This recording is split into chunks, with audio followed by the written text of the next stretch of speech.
Here come the Cowboys. And from this spot in the field with the clock where it's at, you think we're just going to see a knee and that's it? And I think in this situation, that's the proper play. But we do know there's some risk takers out there that may want to take one more shot before the clock runs out. Final play of the half. Prescott. He's going to loft one deep. He's got a man complete. Dez Bryant with nothing but green grass ahead of him. And he's in for the touchdown on the final play of the first half. The prayer is answered. How did they get that done? And they extend their lead, a little added cushion into the lockers. What a way to finish. Tremendous way. That's momentum that they carry in with them. Can they convert it and bring it back out to start the third quarter? So both teams have their marching orders, and we'll get going again here in quarter number 3.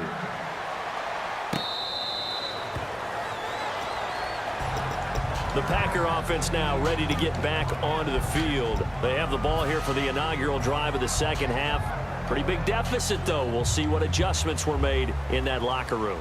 And I never want to make something more important than it actually is, right? I don't want to create more hype than what is there. But this is going to do that? I'm doing it, though. This is a really important drive. And we often talk about teams scripting plays to start a game. A lot of them script to start the second half, too. And they're scripting something that they expect to get them into the end zone and back into this game. We'll see if that script is a good one for them. And after the play on the ground, that brings up second down here.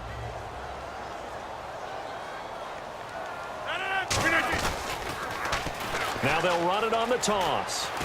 And he'll be tackled at about the 35. After a gain of 5, they'll wind up being about a length of the football short here on third down. Looking to jam the receivers at the line here. Press coverage look defensively. They come out here in the eye. Now they'll run it on the toss. And he's got the first down as he's up to the 45-yard line. It's a 10-yard pickup, and it moves the chains. The more football I watch, the more I want to check and see if teams are going to panic when they're down on the scoreboard. And this team has shown no signs of doing that. A lot of the time, they come out after the half. Things haven't worked so well in the first go-around. They want to throw the football like crazy. But the way to open up throwing the ball is to run it. And they've run it well here to start the second half. A big play that time on the catch and run. And it'll move the chains. Now, coaches always harp on the quarterback reading the defense and getting it to the open man. That's good recognition there. And how about what he did after the catch? Yeah, hit your tight end, let him get some rack. Yeah, when he gets moving, not many guys want to come over and put a hit on him, do they? Again, we'll see the pistol here. 319. Yeah, 300. Now a play fake here on first down. And complete, right side to Cook. And he's brought down. That one goes for 13 yards, and it moves the sticks. And after that completion, you can understand why so many teams in the league are emphasizing speed on defense at every position. The tight ends have created so many tough matchups now. If you can't run with a tight end as a linebacker, this is going to be the result every time. They come up in an offset eye. A give to the fullback on the dive. And he's going to fight his way forward here for a modest gain. It's a 6-yard pickup, and it gets him to second and 4. They've definitely established a rhythm on this drive, moving the ball quite well. And big man with football is an integral part of the whole thing.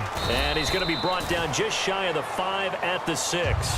4 yards on the play, and that leads to the first and goal. Well, after that pickup of a first down, I think some of the defensive guys are going to be looking over their coordinator and saying that was not in the scouting report. That went against every tendency most teams have. You don't usually hand the ball to your big guy. And he will get this into the end zone. Touchdown, Green Bay. Eddie Lacy, a 6-yard touchdown run. And the Packers are back within a score. And his kick is right through. Now after the touchdown, here's Crosby to kick it away. That'll be taken in the end zone.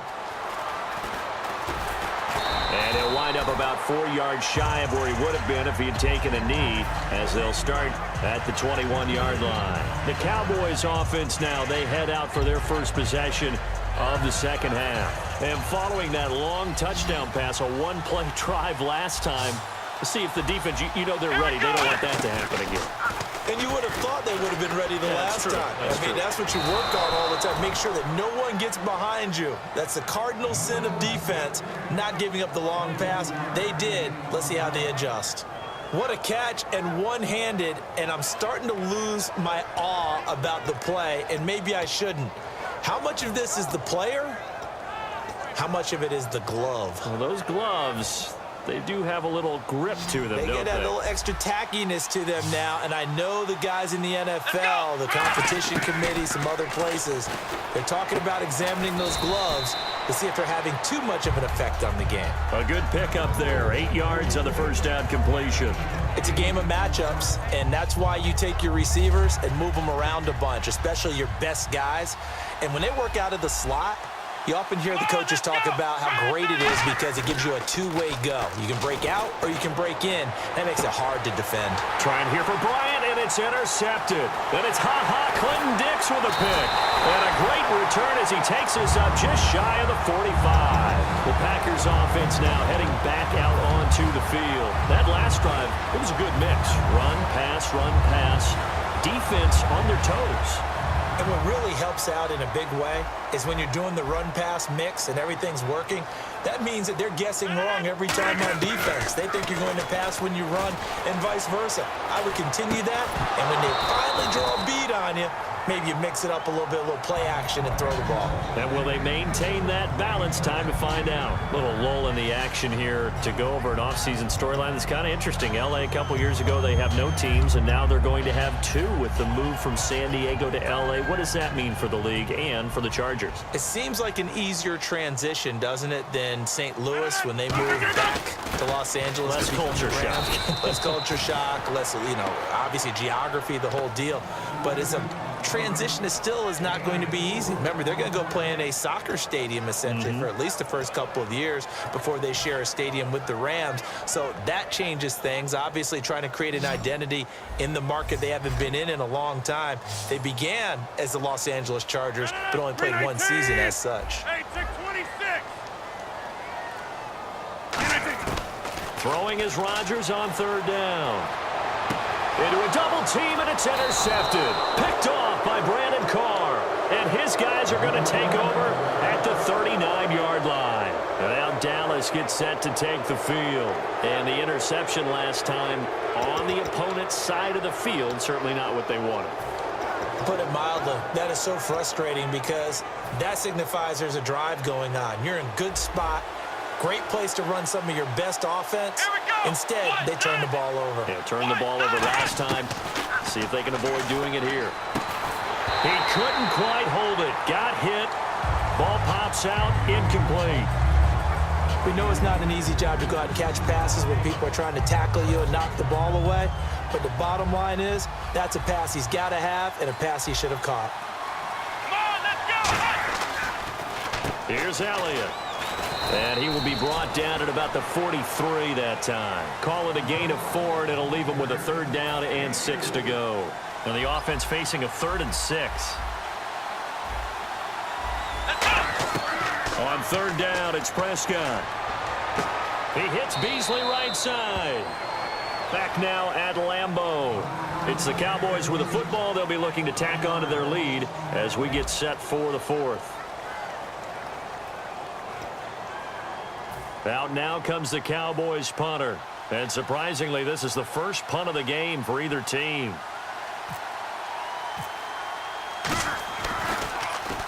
And he gets it away, a directional kick going toward the sideline. And this will be out of bounds, and they spot it at the 15-yard line. Not too bad. And Green Bay getting ready to go as they take the field. And following the interception, we'll see what they can put together on this drive. I can hear my old college coach right now.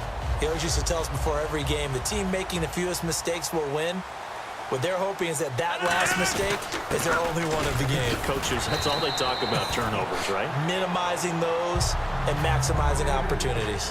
And that's a nice gain by him on first down, picking up some key yardage.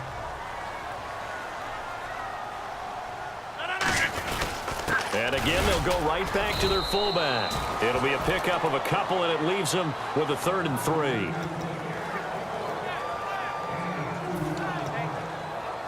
So second down was a run play. Now let's see what they do on 3rd. One back is Lacey. Rodgers going to try and throw on 3rd down. Over the middle, it's Jared Cook. Give him 3 yards and a fresh set of downs. He went full scale, loose, flexible, finding a way to catch the ball in some traffic for a key first down. Yeah, really a nice job of adjusting to the ball in the air. Not the most accurate of throws, but able to adjust and make the grab.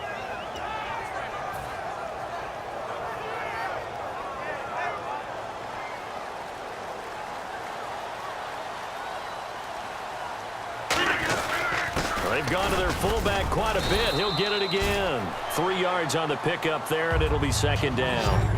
A good solid game there on first down, but the defense has to be happy they didn't let it pop for anything bigger.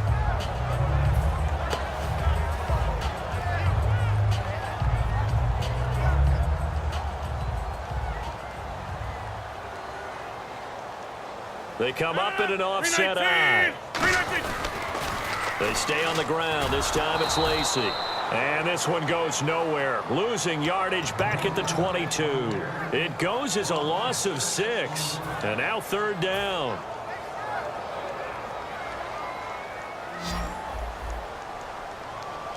And with a 3rd and 13 here, the defense in a dime look. Throwing now is Rodgers. And he took the contact as he was throwing it. And the ball drops incomplete. Whenever they're trying to attack a zone defense, you're trying to figure out where your gaps are going to be. And depending on what type of zone they're playing, it could be on the outside, it could be in the middle, it could be in the seams, in the edges.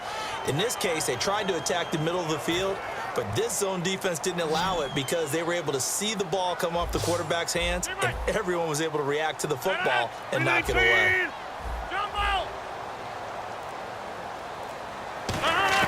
Now Rodgers got to have this one. He's got his target. It's Cobb. And he's got the first before he's brought down at the 39-yard line. And that's what you've got your tough little slot receiver for, isn't it? Right there, those 4th down conversions in the middle of the field. He knows that's where he has to make his living, and that's where he has to make plays to help his team. And no one is asking him to do anything more or less than do exactly what we saw there. Finding his safety valve here. That's complete. It'll be a gain of 4, and it's a 2nd down. So many times you hear today's NFL described as a space game. Get your best players into space with the football in their hands. That's why sometimes you just swing it out to your runner, get him out in the flat, and let him have a chance to make people miss an open field. Rodgers to throw once more. Caught on the right side by Adams. We'll give him 10 yards on that one, and that'll earn him a fresh set of downs. Time for a break. We'll come back for the electrifying conclusion after this.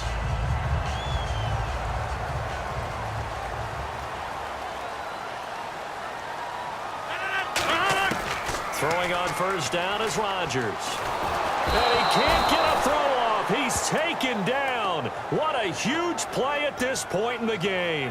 Well, how about that? A dime set on defense, 6 defensive backs.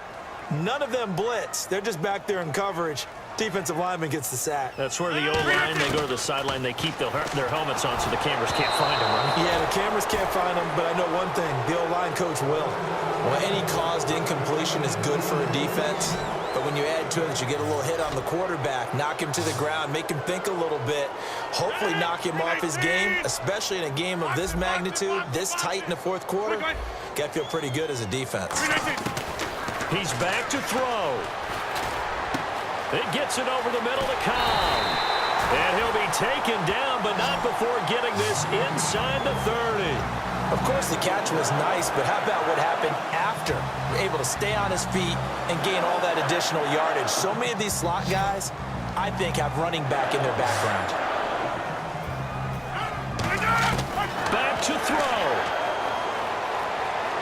Now a desperation throw deep downfield. And, oh, a crusher there as it's intercepted. Picked off Byron Jones. And now Dallas gets set to take the field. They have the lead. Still a one-possession game, but the defense got the stop. And now a timeout coming from the defensive side for the Packers. It's just their first. They've got 2 more to use here in the